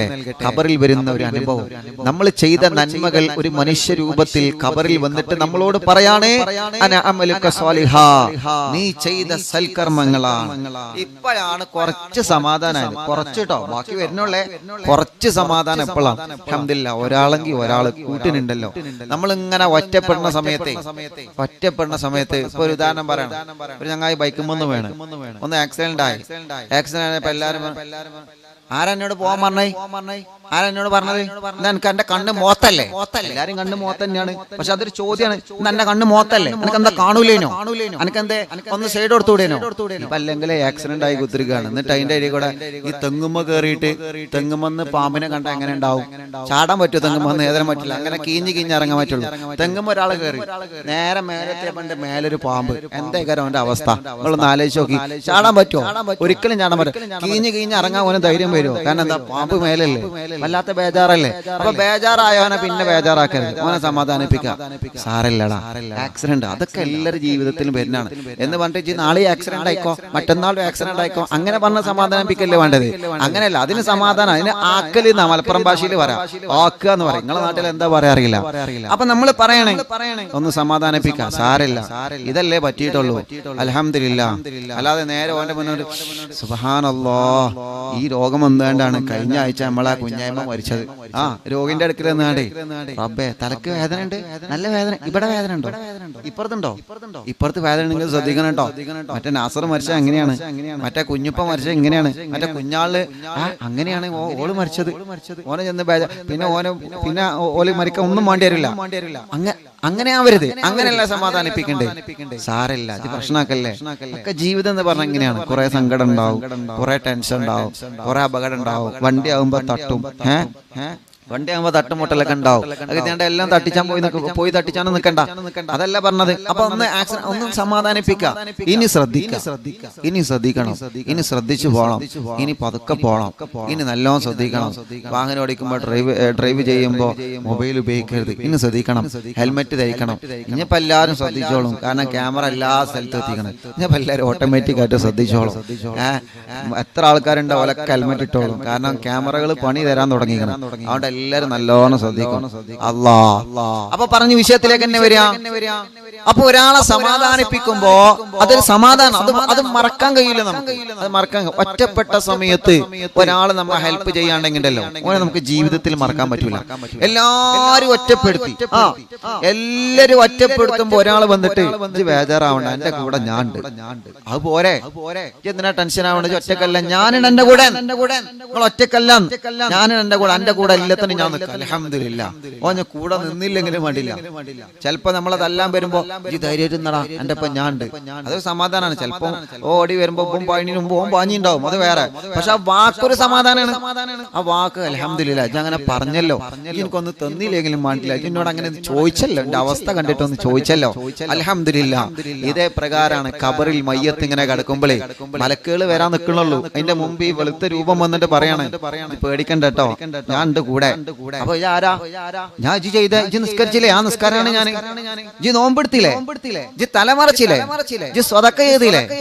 ഇജ്ജ് നന്മ കുറെ ചെയ്തില്ലേ? കുറെ നന്മ പറഞ്ഞില്ലേ? ഏയ് കുറെ നന്മകൾ പറഞ്ഞില്ലേ? കുറെ സ്വലാത്ത് ചൊല്ലിയില്ലേ? കുറെ നന്മ പറഞ്ഞില്ലേ? ഒരാളും കുറ്റം പറയണ ഇങ്ങനെ കേട്ടപ്പോ ഞാൻ അതിനില്ല, ഒരു കളവ് പറയാതെ, ഒരു ഗീബത്തും കുറ്റം നമീമത്തും പറയാതെ ചെയ്തില്ലേ? ആ ചെയ്ത നന്മകളാണ് ഞാൻ. അൽഹംദുലില്ലാ അൽഹംദുലില്ലാ. കുറച്ച് സമാധാനായി, കുറച്ച് സമാധാനായി. അൽഹംദുലില്ലാ. ഇതെല്ലാവർക്കും വരൂല. ആർക്കാ വരാ? നല്ല റാഹത്തോടെ മരിച്ച മയ്യത്തിനെ ഈ അവസ്ഥ വരുള്ളൂ. ഈമാനോടെ മരിച്ച മയ്യത്തിന് അള്ളാഹു നമുക്കതിന് ഭാഗ്യം തരട്ടെ, അള്ളാഹു നമുക്കതിന് ഭാഗ്യം തരട്ടെ. എന്നിട്ടോ ഇതങ്ങോട്ട് പറഞ്ഞു പൂർത്തിയാക്കാം. വേറെ ഒരു മയ്യത്ത്, അപ്പൊ ചില ആളുകളെ മയ്യത്തിൽ വെളുത്ത രൂപം വരും. എങ്കിലോ നബി സല്ലല്ലാഹു അലൈഹി വസല്ലമ തങ്ങൾ പറയുകയാണ്, ചില ആളുകളെ ഖബറിന്റെ അകത്ത് കറുത്ത രൂപമാണ് വരുന്നത്. സ്വഹാബാ, വെളുത്ത രൂപം വരുന്ന സ്ഥാനത്ത് ഒരു കറുത്ത രൂപമാണ് വരുന്നത്.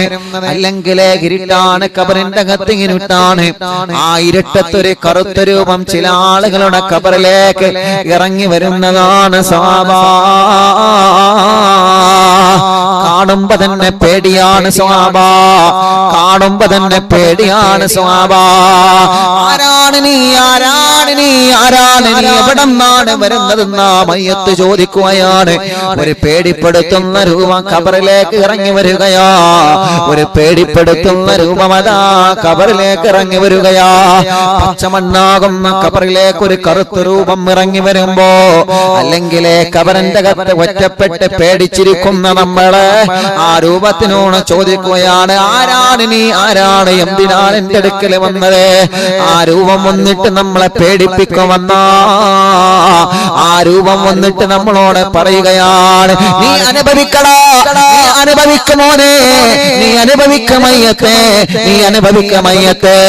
ഞാൻ ആരാണെന്ന് നിനക്കറിയണമല്ലേ? ഞാൻ ആരാണെന്ന് നിനക്കറിയണമല്ലേ? നീ ഒരുപാട് ഹറാമ് ചെയ്ത് തൗബ ചെയ്യാതെ മരിച്ചുപോയ മയ്യത്തല്ലേ? നീ വ്യഭിചരിച്ചവനാണ്, നീ കല്ല് കുടിച്ചവനാണ്, നീ പലിശ വാങ്ങിയവനാണ്, നീ ഉമ്മാന്റെ മുഖത്തടിച്ചവനാണ്, നീ ബാപ്പാന്റെ മുഖത്തടിച്ചവനാണ്, നീ മക്കളെ വേദനിപ്പിച്ചവനാണ്, മരുമക്കളുമായി പിണങ്ങി നിന്നവനാണ്, അമ്മോശനുമായി പിണങ്ങിക്കഴിഞ്ഞവനാണ്, മാതാപിതാക്കളുമായി പിണങ്ങിക്കഴിഞ്ഞവനാ. മരുമക്കൾക്കിടയിൽ 4 മരുമക്കളുണ്ടെങ്കിൽ ആ 4 മരുമക്കൾക്കിടയിൽ നീ ഏറ്റ വ്യത്യാസം കാണിച്ചവനാണ്. കുടുംബത്തോടെ പിണങ്ങിക്കഴിഞ്ഞില്ലേ മയ്യത്തെ? കൂട്ടുകാരോട് പിണങ്ങിക്കഴിഞ്ഞില്ലേ മയ്യത്തെ? മുതലാളി ഇല്ലാത്ത സമയത്ത് നീ മേശയിൽ നിന്ന് കട്ടെടുത്തില്ലേ? പൂത്തിവെപ്പ് നടത്തിയില്ലേ? കൂട്ടുകാരുടെ കൂടെ ഒരു ടെൻഷൻ വന്നപ്പോ ടെൻഷൻ മാറ്റാ കല്ല് കുടിച്ചില്ലേ? കഞ്ചാവ് വലിച്ചില്ലേ? നിസ്കരിക്കാതെ നോമ്പെടുക്കാതെ സൽക്കർമ്മങ്ങളില്ലാതെ വെറും മാപ്പിള എന്ന പേരും വച്ച് നടന്നില്ലേ മയ്യത്തെ? നീ ചെയ്തു കൂട്ടിയ തമ്മാടിത്തരങ്ങളാണ്, നീ ചെയ്തു കൂട്ടിയ മോശപ്പെട്ട കാര്യങ്ങളാണ്.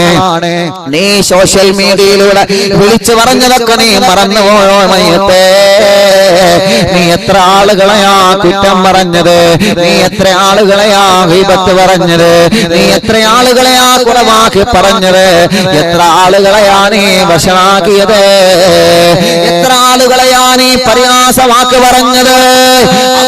പലതിന്റെ പേരില് പലതും പറഞ്ഞിട്ട് പരിഹാസവാക്കുകൾ പറഞ്ഞില്ലേ? അതിനൊന്നും തൗബ ചെയ്യാതെ മരണപ്പെട്ട് ഖബറിലേക്ക് വന്ന മയ്യത്തെ, നീ ചെയ്തു കൂട്ടിയ തെറ്റുകുറ്റങ്ങൾക്ക്, നീ ചെയ്തു കൂട്ടിയ വേണ്ടാത്തരങ്ങൾക്ക് നീ ഒന്ന് മാപ്പ് പറഞ്ഞിരുന്നുവെങ്കിൽ നിനക്ക് രക്ഷപ്പെടാമല്ലോ. നിനക്കിവിടെ രക്ഷയില്ല, നിനക്കിവിടെ രക്ഷയില്ല. നീ അനുഭവിക്കാൻ പോകുന്നേ ഉള്ളൂ, നീ അനുഭവിക്കാൻ പോകുന്നേ ഉള്ളൂ. എത്ര പ്രാവശ്യമായി നിന്നോട് ലോട്ടറി എടുക്കരുത് എന്ന് പറഞ്ഞിട്ട് നീ കേട്ടോ? എത്ര പ്രാവശ്യമായി പലിശ വാങ്ങരുതെന്ന് പറഞ്ഞിട്ട് കേട്ടോ? എത്ര പ്രാവശ്യമായി തെറ്റിൽ നിന്ന് മാറി നിൽക്കണമെന്ന് പറഞ്ഞിട്ട് കേട്ടില്ല. എത്ര പ്രാവശ്യമായി പള്ളിയിൽ വരാൻ പറഞ്ഞിട്ട് കേട്ടില്ല. എത്ര പ്രാവശ്യമായി മകൾക്ക് വായെന്ന് പറഞ്ഞിട്ട് കേട്ടില്ല. എത്ര വഅദിലാണ് കുടുംബത്തിന്റെ പിണക്കം മാറ്റാൻ പറഞ്ഞത് കേട്ടില്ല. എത്ര കാലമായി പിണക്കമൊന്ന് മാറ്റാൻ, കുറ്റം പറച്ചിലൊന്ന് നിർത്താൻ, ചെയ്യുന്ന തെറ്റിൽ നിന്ന് മാറി നിൽക്കണമെന്ന് എത്ര തവണയായി മയ്യത്തെ നീ പറയാൻ തുടങ്ങിയിട്ട്, പക്ഷേ ഒരു തവണയെങ്കിലും നീ കേട്ടിരുന്നുവെങ്കിൽ ഈ ഒരു അവസ്ഥ നിനക്ക് ഖബറിന്റെ അകത്ത് വരൂലായിരുന്നല്ലോ മയ്യത്തെ.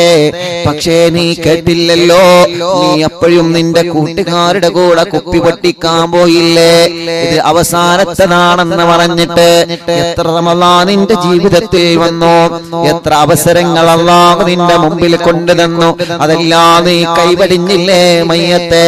അതുകൊണ്ട് അനുഭവിക്കുമോനെ, അനുഭവിക്കുമോളെ. നീ ചെയ്തു കൂട്ടിയ തെറ്റ് കുറ്റങ്ങളാണ് ഞാനെന്ന് പറഞ്ഞിട്ട് ആ മയ്യത്തിനെ ഖബറിന്റെ അകത്ത് വന്നിട്ട് ആ കറുത്ത രൂപം ബേജാറാക്കുമെന്നാ, പേടിപ്പെടുത്തുമെന്നാ. അല്ലാഹുവേ, ഞങ്ങളെ കാത്തുരക്ഷിക്കണേ അല്ലാ, ഞങ്ങളെ കാക്കണേ അല്ലാ, ഞങ്ങളെ കാക്കണേ അല്ലാ. വെളുത്ത രൂപം വന്ന് സമാധാനിപ്പിക്കുന്ന കൂട്ടത്തില് ഞങ്ങളെ ഖബറുകളെ ഉൾപ്പെടുത്തണേ അല്ലാ. കറുത്ത രൂപം വന്ന് പേടിപ്പിക്കുന്ന കൂട്ടത്തില് ഞങ്ങളെ ഒരാളെയും നീ പെടുത്തല്ലേ അല്ലാ.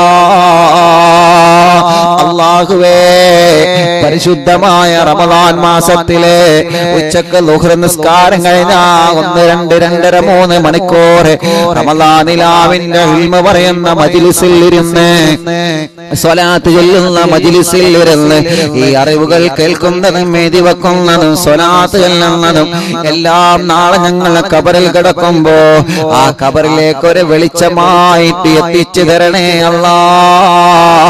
നോമ്പ് തുറന്നിട്ട് പാതിരാ സമയത്ത് അദ്ദാദ് ചൊല്ലാതെ ഞങ്ങൾ ഉറങ്ങാറില്ല.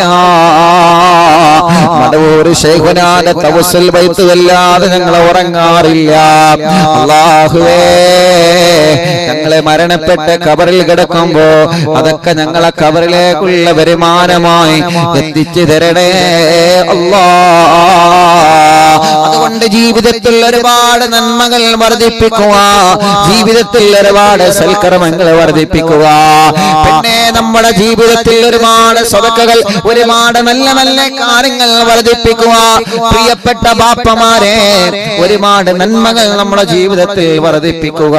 അതിന് പറ്റിയ മാസമാണ് പരിശുദ്ധ റമളാൻ. നമുക്ക് വരാൻ പോകുന്ന ഖബറിലെ മണ്ണറ മണിയറയാക്കാൻ നമുക്കല്ലാഹ് തരുന്ന അവസരമാണ് പവിത്രമായ റമളാൻ. തൗബ ചെയ്താൽ അല്ലാഹ് മാപ്പ് കൊടുക്കുന്ന റമളാൻ. എത്ര വലിയ എവറസ്റ്റ് കൊടുമുടി സമാധാനമായ അതിനോട് യോജിച്ച തെറ്റുകുറ്റങ്ങൾ ജീവിതത്തിൽ സംഭവിച്ചവനാണെങ്കിലും മനസ്സ് തട്ടിയിട്ട് അസ്തഗ്ഫിറുല്ലാഹ് എന്ന് പറഞ്ഞാൽ അല്ലാഹ് മാപ്പ് കൊടുക്കുന്ന പരിശുദ്ധ റമളാൻ. നരകത്തിന്റെ കവാടങ്ങൾ അടക്കപ്പെട്ടു. ഇന്ന് പള്ളിയിൽ ഉസ്താദുമാര് ഖുത്ബ ഓതുന്നത് ശ്രദ്ധിച്ചിട്ടുണ്ടോ ബാപ്പമാരെ, ചെറുപ്പക്കാരെ? സ്വർഗത്തിന്റെ കവാടങ്ങൾ തുറക്കപ്പെട്ട റമളാൻ, നരകത്തിന്റെ കവാടങ്ങൾ കൊട്ടിയടക്കപ്പെട്ട റമളാൻ. ദിവസങ്ങൾ കഴിഞ്ഞുപോയി, ദിവസങ്ങൾ ഓരോന്ന് കഴിഞ്ഞു പോവുകയാ. റമളാൻ കഴിഞ്ഞ അടുത്ത റമളാനിൽ നമ്മളുണ്ടോ എന്ന് പറയാൻ പറ്റൂല. കഴിഞ്ഞ റമളാനിൽ കൂടെയുണ്ടായിരുന്നവരെവിടെ? കഴിഞ്ഞ റമളാനിൽ നമ്മുടെ കൂടെ നടന്നവരെവിടെ? കഴിഞ്ഞ റമളാനിൽ നോമ്പ് തുറക്കാ കൂടെയുണ്ടായി ഉണ്ടായിരുന്നവരവിടെ? കഴിഞ്ഞ റമദാനിൽ ജമാഅത്ത് നിസ്കരിക്കാൻ കൂടെ ഉണ്ടായിരുന്നവനവിടെ? കഴിഞ്ഞ റമദാനിൽ നമ്മളെ കൂടെ വീട്ടിൽ താമസിക്കാനും കൂടെ കൂടാനും കൂടെ പരിചയപ്പെട്ടവരെ കൂട്ടത്തിൽ എത്ര ആളുകൾ മരണപ്പെട്ടു പോയി. ഇനി നമ്മളെന്നാണ് നമ്മളെ കുറിച്ചും പറയുമല്ലോ. കഴിഞ്ഞ റമദാനിൽ സുഫ്വാൻ സഖാഫി ഉണ്ടായിരുന്നു. കഴിഞ്ഞ റമദാനിൽ എന്റെ ഉമ്മയുണ്ടേനി. കഴിഞ്ഞ റമദാനിൽ എന്റെ ഭാര്യ ഉണ്ടായിരുന്നു. കഴിഞ്ഞ റമദാനിൽ എന്റെ മോനുണ്ടായിരുന്നു.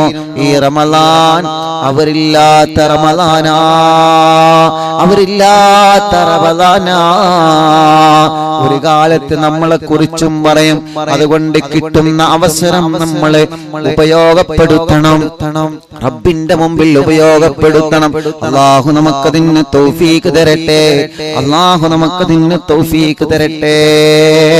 അപ്പൊ ഇത് എഴുതി വെക്കാം. ഇന്ന് പറഞ്ഞ ആ രണ്ട് രൂപം, ഖബറിലേക്ക് വരുന്ന വെളുത്ത രൂപമുണ്ട്, ഖബറിലേക്ക് വരുന്ന കറുത്ത രൂപമുണ്ട്. അപ്പൊ നാളെ ഞാൻ ചോദിക്കാം, ഖബറിലേക്ക് വരുന്ന വെളുത്ത രൂപ ഏതാണ്, ഖബറിലേക്ക് വരുന്ന കറുത്ത രൂപ ഏതാണ്? അപ്പൊ പറഞ്ഞുതരേണ്ടി ഏതാണ് ആ രൂപങ്ങൾ എന്ന് പറഞ്ഞുതരേണ്ടി. ആ അള്ളാഹു നമുക്ക് തൗഫീഖ് തരട്ടെ. എഴുതി വെച്ചോളി ഇൻഷാ അല്ലാഹ്. പ്രിയപ്പെട്ടവരെ, ഇതിന്റെ ബാക്കി അപ്പൊ ഖബറിലേക്ക് ഈ വെളുത്ത രൂപം വരും, കറുത്ത രൂപം വരും. അങ്ങനെ ആ രൂപം പോവും. അപ്പൊ നമുക്ക് കുറച്ച് സമാധാനം ഉണ്ടാവും. അങ്ങനെ നമ്മൾ ഖബറിൽ ഇങ്ങനെ കഴിയാണ്. പിന്നെ ഖബറിലേക്ക് ഒരു മലക്ക് വരുന്നുണ്ട്. ഒരു മലക്ക്, മുൻകർ നക്കീർ അലൈഹി സ്വലാത്തു വസ്സലാം ഒരു ചോദ്യം ചെയ്യാൻ പിന്നെയാണ് വരിക. അവര് വരുന്നതിന്റെ മുമ്പ് ഒരു മലക്ക് വരുന്നുണ്ട്. ആ മലക്കിന്റെ ഡ്യൂട്ടി തന്നെ അതാണ്. ഒരു ഖബറിൽ നിന്ന് മറ്റൊരു ഖബറിലേക്ക്, ആ ഖബറിൽ നിന്ന് മറ്റൊരു ഖബറിലേക്ക്, ആ ഖബറിൽ നിന്ന് മറ്റൊരു ഖബറിലേക്ക്, അങ്ങനെ ഖബറുകളിൽ മാത്രം സഞ്ചരിക്കുന്ന ഒരു മലക്ക്. ആ മലക്കിന്റെ പേര് ഇൻഷാ അല്ലാഹ് റൗമാൻ എന്നാണ്. റൗമാൻ എഴുതി വെച്ചോളി. റൗമാൻ എന്നൊക്കെ പറയും ആ മലക്കിന്റെ പേര്. എന്താ മലക്കിന്റെ പേര്?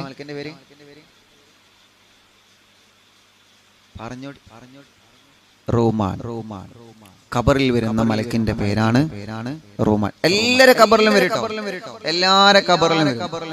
ആ മലക്ക് വന്നിട്ട് ആ മലക്കിന്റെ ഡ്യൂട്ടി എന്താ? ആ മലക്കിന്റെ ഡ്യൂട്ടി എന്താ? ആ മലക്കിനൊരു ഡ്യൂട്ടി. ആ മലക്കിന്റെ ഡ്യൂട്ടി ഇൻഷാ അല്ലാഹ് നാളെ ഞാൻ പറഞ്ഞുതരാം. ആ മലക്കിന്റെ ഡ്യൂട്ടി എന്താ? ആ മലക്ക് നമ്മളെ കയ്യിൽ ഒരു പേന തരും. എഴുതാൻ പറയും ഖബറിൽ വന്ന്. അതുകൊണ്ടാണ് ഞാൻ പറഞ്ഞ എഴുതി ചൊല്ലിയാണ്. നിങ്ങളത്തെ കരുത് ഞാൻ മാത്രം ഇങ്ങോട്ട് എഴുതാൻ പറയണത്. എഴുതി ചോളി, അതൊക്കെ എഴുതി വെച്ചോളി. നമുക്കൊരു നമുക്ക് നാളെ ഖബറിലേക്ക് അതിന്റെ കൂലി കിട്ടും.